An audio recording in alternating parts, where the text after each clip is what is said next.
Our public safety services, we are on the job. We are pretty much providing every single service that we provided prior to the pandemic.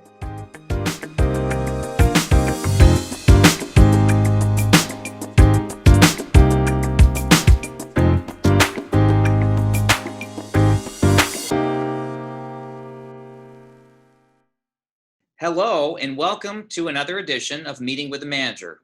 I'm City Manager Erik Tungate. You may have noticed that this episode is much different than episodes in the past, and that is because we are all still dealing with the COVID-19 crisis.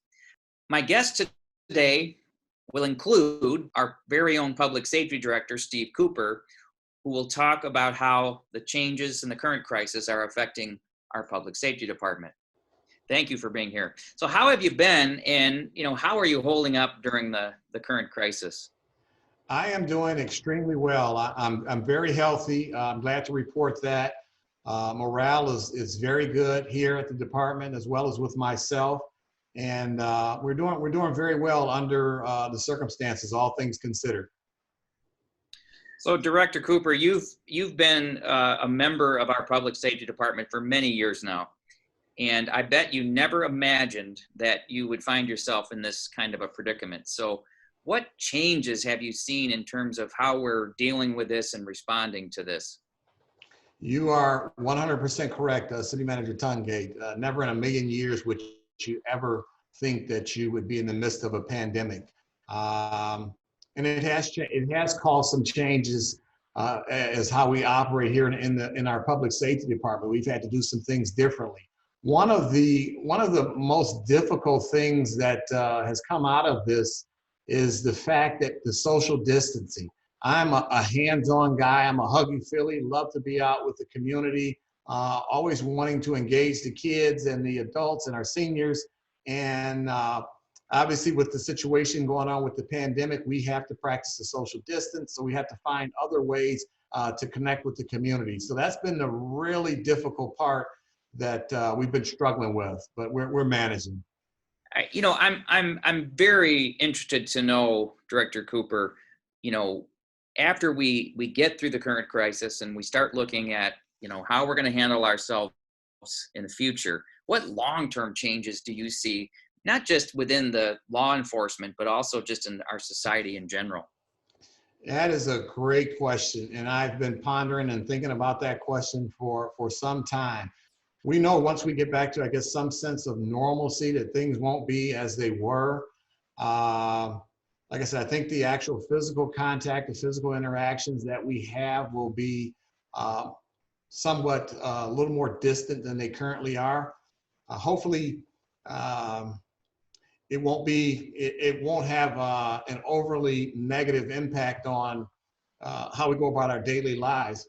As far as from a public safety standpoint or perspective, once the pandemic and once we get through this situation, hopefully we can go back to doing pretty much business as usual with some modification. Like I said, I want to get back out there with the block clubs. We want to get back out with the ice cream truck going through the neighborhoods. Obviously, we need to be back in the community engaging our students, grades K through 12. We want to get our community resource officers actively involved again. And like I said, there's a lot of things to consider and a lot of things to think about.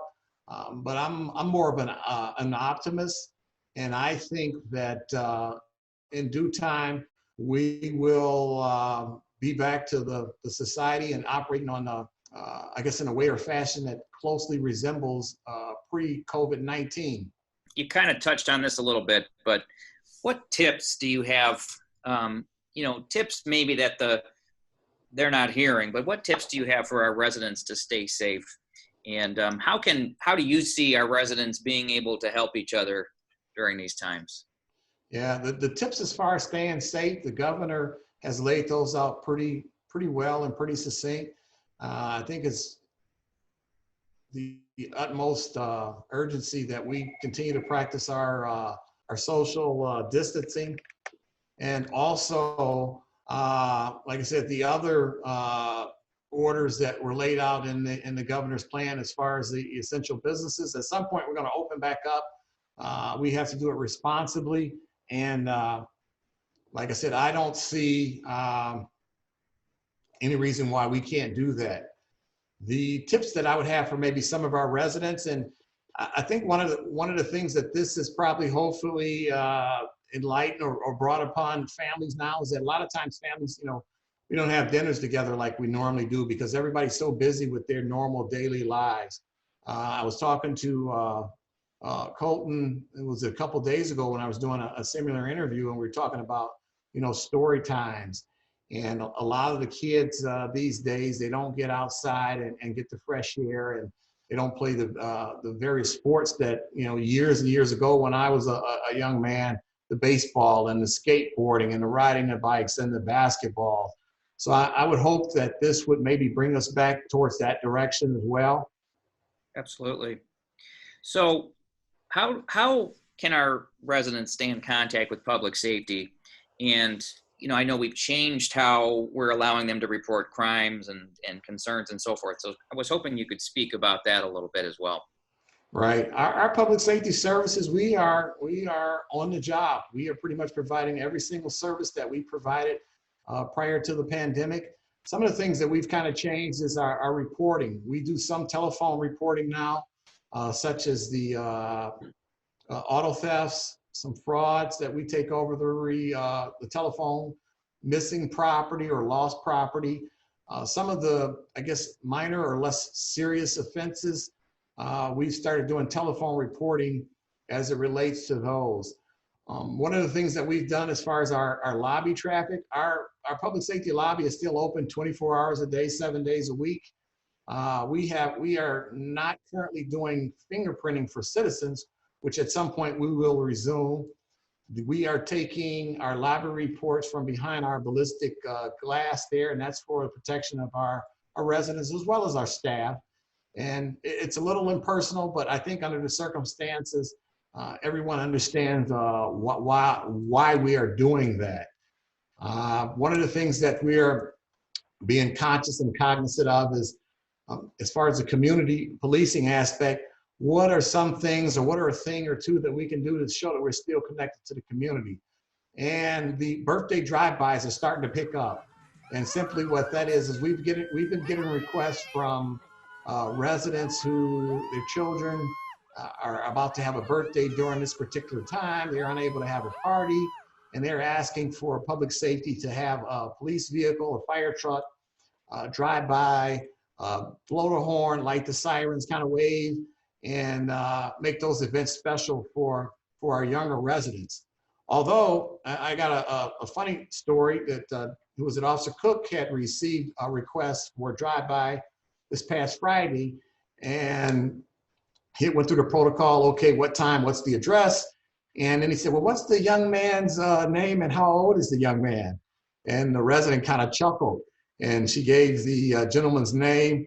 Apparently it was their dad, and she said he's 60 years old. So we chuckled, but nonetheless, age should not make a difference. If we can put a smile on someone's face, this is part of our community, we were more than happy to do it. So Officer Cook dressed up in our Sparky, the dog outfit that you'll often see at the open houses and some of the other events, and actually went by and made that a very memorable, hopefully birthday celebration for our resident. So that's one of the things that we're doing that's really taken off. We have a few birthdays coming up this weekend for some of our younger residents, and we're going to do everything that we can to make those special. Devin Benson has been contacting all of our block club members and presidents and just kind of reaching out and see if there's things that they need from the public safety department.